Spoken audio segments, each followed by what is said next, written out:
whatever. LeBron playing at 40. I think Steph is also 36. I think Steph's about that same age. Yeah, I think he's the same 35, age. 36, yeah. I mean, as we go on, whatever. Madison got to care for themselves better, whatever the case may be. Genetics, they are playing better later, but the winners are guys that are young. Is there a correlation there? No. What is that? So when he says I'm playing great, I'm playing better, whatever, as better as I ever have, and this is now, there's nothing wrong with me at all. Maybe there's a little delusion mixed in there with that, because statistically, you can look at Kevin Durant and say, yeah, there's nothing wrong with him. I thought this was interesting about Kevin Durant, man. I ain't a regular 36-year-old. How many people playing at this level at my age? And taking it from a Kevin Durant point of view, and others, you got, whatever, LeBron playing at 40. I think Steph is also 36. I think Steph's about that same age. Yeah, I think he's the same 35, age. 36, yeah. I mean, as we go on, whatever, Madison got to care for themselves better, whatever the case may be. Genetics, they are playing better later, but the winners are guys that are young. Is there a correlation there?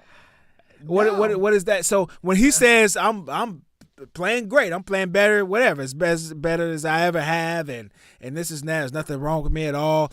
Maybe there's a little delusion mixed in there with that, because statistically, you can look at Kevin Durant and say, yeah, there's nothing wrong with him, whatever. I think that there's a mental vortex with aging players.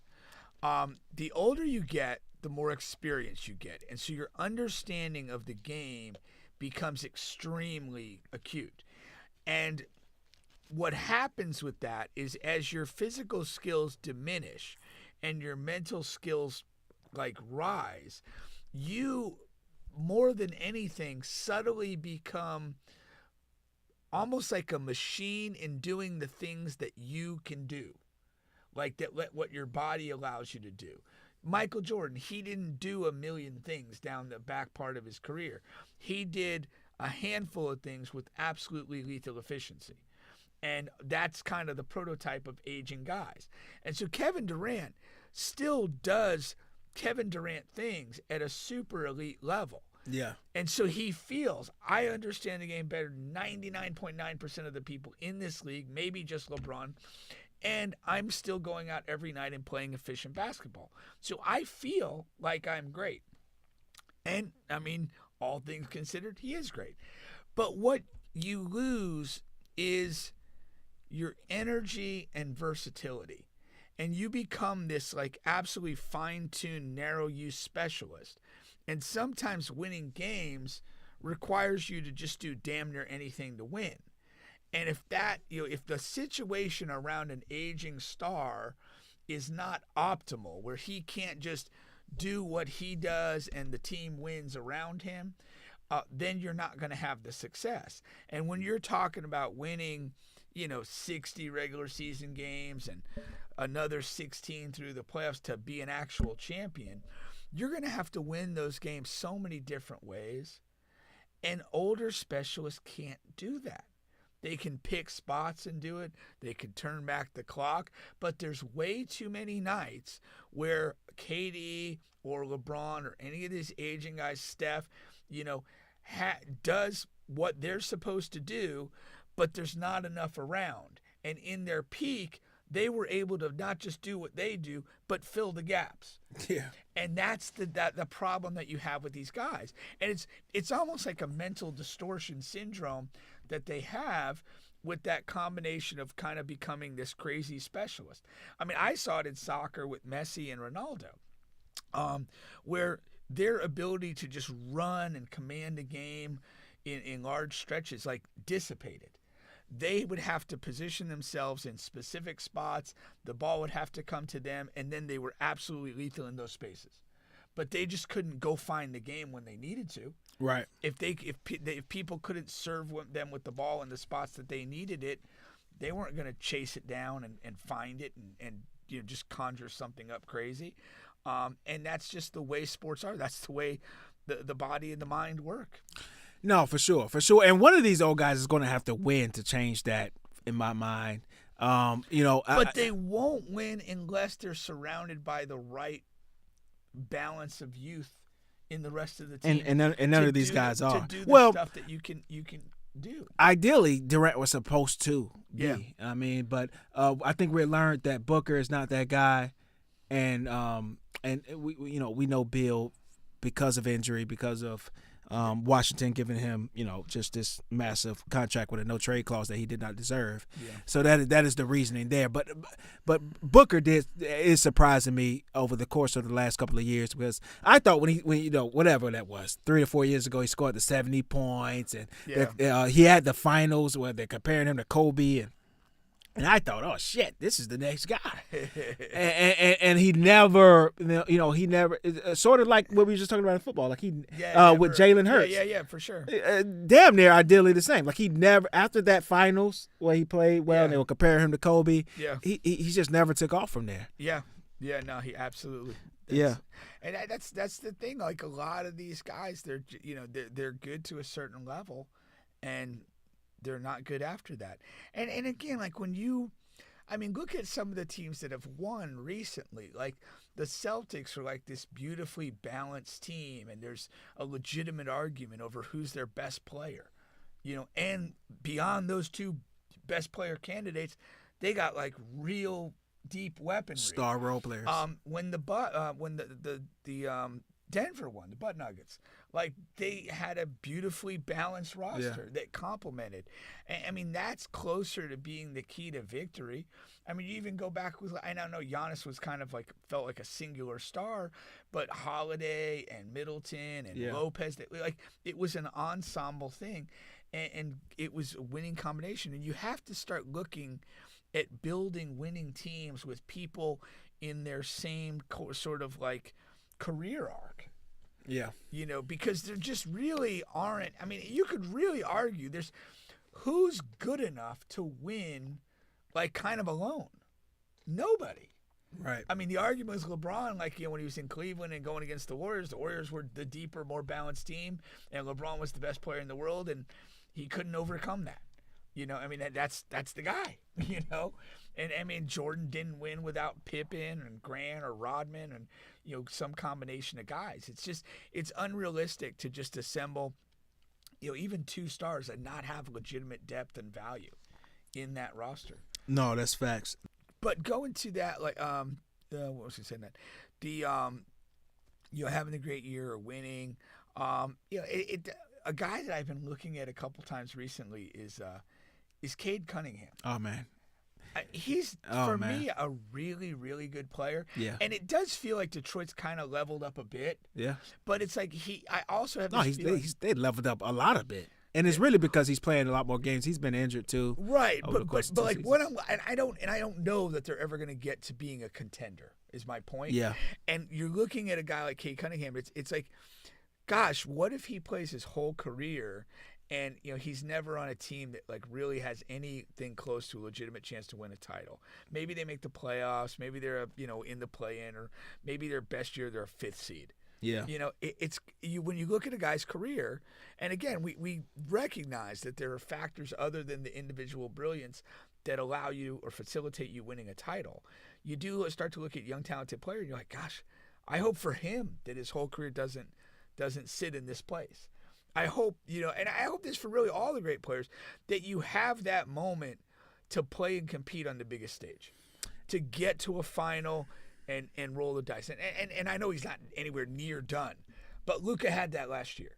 He got to the final, and I had been critical of him in the past, like he didn't make the playoffs during a year in his prime and stuff like that, but he got there last year, and he was in that moment. And, I think Luka's better than Cade. I'm not trying to argue otherwise, but Cade being on this Detroit team, it kind of feels like, man, I hope his whole career doesn't go where he never gets close to it.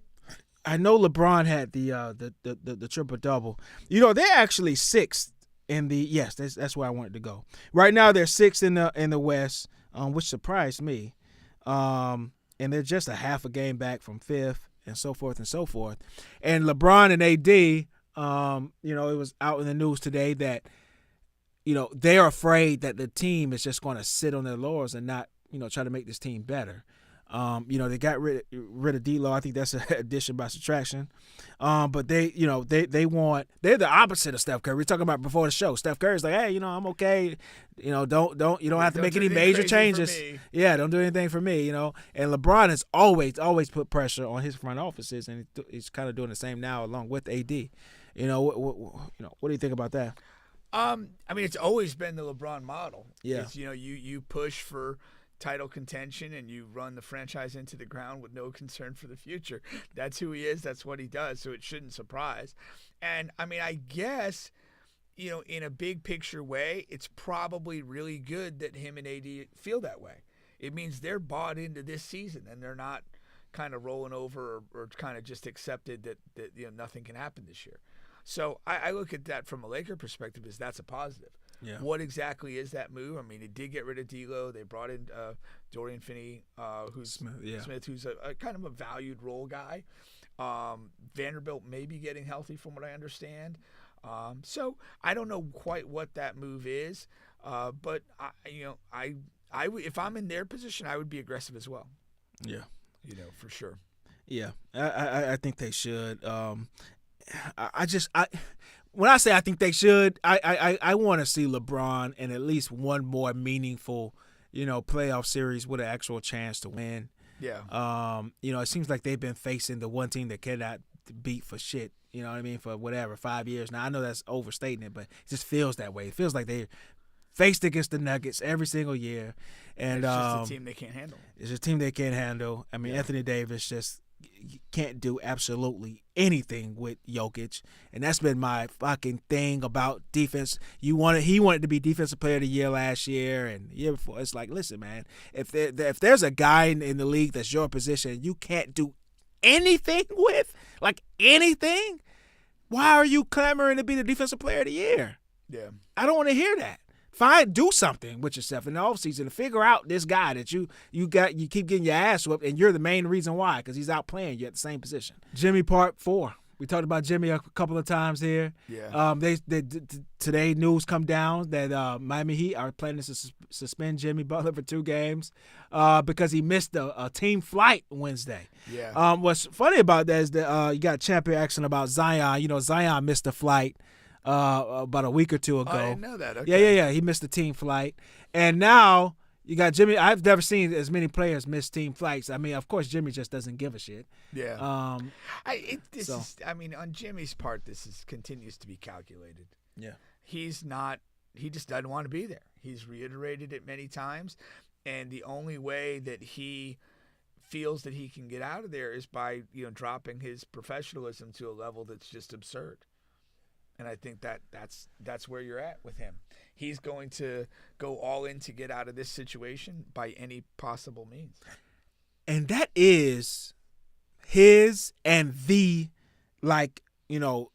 book or whatever, the rule book. And he's following rule, like the James Harden, Jimmy Butler, Ben Simmons, like they all go by this Bible of how to get away from a team. The difference is, let me finish. There you go. Bingo. It works, but you know what it works and who it works for? It works for the guy that is in his prime that every other team wants. Oh, yeah. The difference here is if everything was great, right? If all things being great and he's playing in every game and he's doing what he's supposed to do, teams don't know whether they really want Jimmy Butler or not because of his age related to he's on the last year of his deal and he wants a new max contract. So, and we don't know what Jimmy really looks like in a year or two because he's only playing 40 or 50 games a year. That's on the face value of what teams are evaluating. Now you throw on top of that every stop he's at, he ends up leaving. And does something similar acrimoniously. Yeah, something similar to this. And then it's like, okay, I have to give you a new deal, and you've done this to every other team. What makes me different? And then third and lastly, okay, you have Okay, that goes. That's the same shit. You're doing all of this. You're doing all of this foolishness and expect me to pay you a new deal. What he's really trying, I mean, he's desperate to get out of there, and so he's literally at this point, I think, going to the level of I'm going to reduce my own value. I'm gonna get it so bad that the Heat are going to trade me for pennies on the dollar, and then I'm out, and then I can kind of turn on my level of play. That's his game plan. But I get like, and again, and that's a terrible game plan. well, not necessarily. If you're dead, if it's 100%, I need to get the fuck out of here. There's really no bad plan. As long as you get what you want and gets out of there. Now he may not get the extension, necessarily automatically, but I do think if the value of what it takes to pry him out of Miami is low enough, somebody's going to take it.